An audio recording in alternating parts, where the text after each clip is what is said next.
Hi, everyone. Good morning, good afternoon, good evening, wherever you are.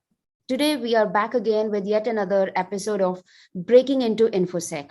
Now, this is something which I started for students and the people who want to get into cybersecurity. Cybersecurity is spread across multiple areas. And today, we are going to touch upon a very, very special area of InfoSec, which is spreading its wing like anything, which is bug bounty. And today we have Nikhil Srivastava with us, and I'll let him introduce himself, who he is, and he's been doing many things. So I'll let him introduce himself. Over to you, Nikhil. Hey guys, my name is Nikhil, Karnix the Hacker. That is my Twitter handle too. I'm a full-time bug bounty hunter. I'm into bug bounty from last 7 to 8 years. I am lead pen tester at Cobalt, where I do most of the pen testing most of the time. And I'm founder of B-Sides Ahmedabad. It's an InfoSec conference in India. I'm also top 5 bug bounty hunter on Synac. I recently been awarded to as a Synac Legend too. Uh, that's most about me. Great. Thank you so much. Nikhil, one thing I will start off with: what is bug bounty hunting? There are people who know about it. There are people who are fancying this word, but they don't know much about it. So we want to understand from you that what is bug bounty hunting, and you've been doing it for 8 years. That means you've taken it up as a career. So what it is and how people can get into this career. So whenever you find bug into in any of the companies, they accept the bug and they pay you some of the money as a reward. Uh, that is the main part of bug bounty. So you have to legally hack a company, and they'll pay you some money in rewards.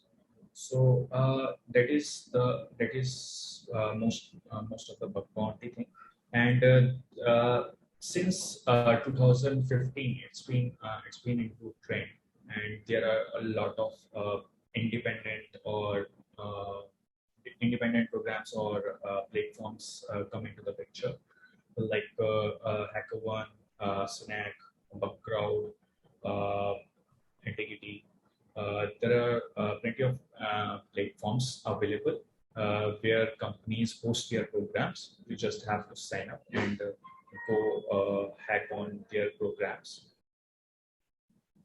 And Nikhil, if there's a student or if someone is coming from a totally different background where they don't have any security background, what should they do first to start the career in bug bounty hunting? So since they are a student, they must be coming from IT or CS or some other platforms, some other backgrounds too. So if you are coming from IT or CS, you already have much understanding of computers, or nowadays, if anyone coming from any background have basic fundamentals or basic understanding of computers and everything. They just have to focus on basics. The basic you can learn from many online resources, or some of the books, such as web application hackers handbook. When you start from web application hacking, and then move on to mobile and other stuff. So that is where a student can start from. Just focus more on clearing your basics, not just jump onto the vulnerabilities and reporting bugs onto the platform. And be professional in your communication. We have seen a lot of instances where kind of childish behavior has been obtained on some of the reports, which is not good for this field, for any field actually. Totally agreed. Totally agreed.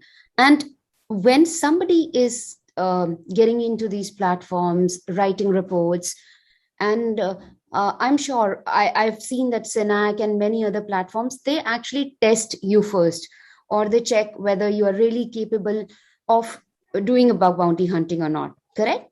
That's what I've seen, that you get invited and then, or you pass through some assessments and then go for it. So there are some programs, some platforms that just give you direct sign up, so you can sign up on their platform and start hunting. But some of the platforms such as Synapse, or I guess Yogosha now, they have a onboarding process. So you have to go through whole onboarding process to get onto the platform, and so they have listed this on their blogs or on their support page. You just have to go through their process and jump in onto the platform. Or else there are some independent programs running, just like Apple or Microsoft or Google. You just have to find bug and just report it from their vulnerability form.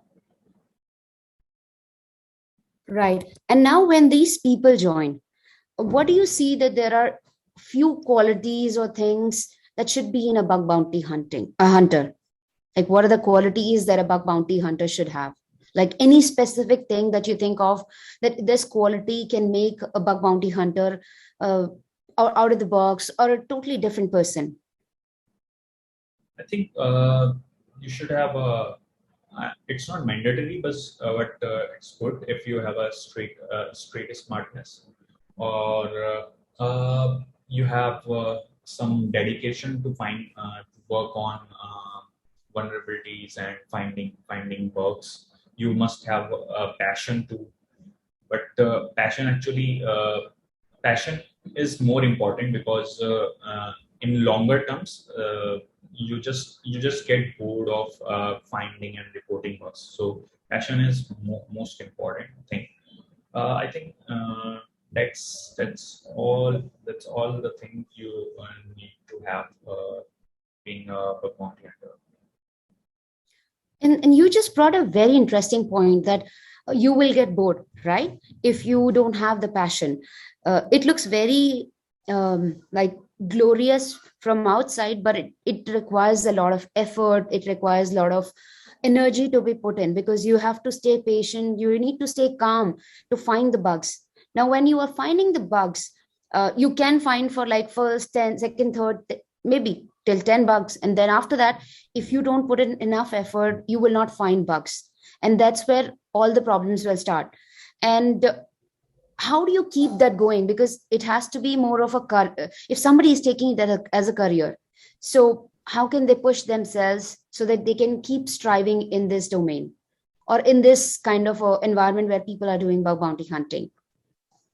So if I talk about me, I what I do is I challenge myself in between. Say, for example, for a 2 or 3 months in a year, and I try to set some kind of goal for me that I want to achieve. So, let's say, for example, last year, Synac run some of challenges all the year. So one of the challenges last year was a recognition program, where you have to submit most number of bugs to them, and you will get recognized on levels. Levels are like hero, Olympian, and Titan. So I was Olympian till April this year, and I had 2 months, and I challenged myself to jump on from Olympian to Titan. So there is a gap of like 100 bucks to be reported in like 2 months. So I just target myself to report 100 bucks in 2 months of time, and uh, after 1 month, I guess I lack of 40 bucks, and I had no hope that I can even make it. But yes, after completing that month, I was able to cross it too. So that's how you can grow in this field. Like keep challenging yourself, keep learning, and uh, push yourself, get motivated. That's it. Now, when you are challenging yourself, you do get burnouts as well. So, Yeah. do you feel that they're real? Because that's one thing we've been talking about it, or I would say that we've started talking about from just past year, right? uh, the past year has changed a lot of things in everyone's life. So everyone started talking about burnout and how coping up with everything is like becoming difficult. So do you think that in bug bounty hunting, it is real? And I feel that it's not just from past year, but bug bounty hunting thing. In this scenario, it's been there, right? It's been there forever. I think burnouts is there in across all the fields, but I think since we have to push ourselves each day in bug bounty to get good results or good money, then the burnouts are come into the scene.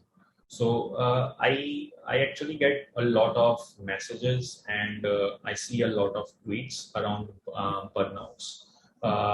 So it's real, and I actually tell you a story of my friend who was burned out in February, and he didn't do any bug bounty thing for 3 months, and he was like, bro, I don't want to do anything, and I just want to relax and go away from bug bounty for some time, and he came back, and after 3 months or 4 months, and he slowly getting back to the mojo.